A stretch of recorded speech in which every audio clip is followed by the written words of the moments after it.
3 वर्षापासून मराठा समाज सरकारला वेळ देतोय, परंतु आता जाणून बुजून फडणवीस आणि शिंदे डाव टाकायला लागलेत आणि मराठ्यांचं वाटोळं करायला लागले। ही अपेक्षा तर शिंदेकडून कधीच नव्हती। स्वप्नातही आजही वाटत नाही की शिंदे इतक्या गोरगरिबांच्या मराठ्यांच्या पोराचं वाटोळं करायसाठी शिरसाटला पुढे घालून इतकं वाईट कृत्य करतील हे आजही मनाला पटत नाहीये।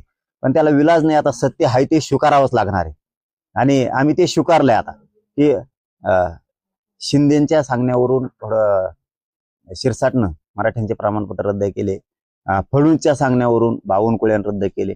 आता हे स्वीकारावंच लागणार आहे आणि आम्ही ते स्वीकारलंय आणि लढायची तयारी पण ठेवली आता की यांच्या विरोधात लढल्याशिवाय हे जमतच नाहीये। म्हणून 29 ऑगस्टला आता निर्णायक आंदोलन आंतरवालीत ठेवलंय आणि ते आंदोलन आंतरवालीतच होणार आहे। संभ्रम गैरसमज मराठा समाजात असायचं कारण नाही।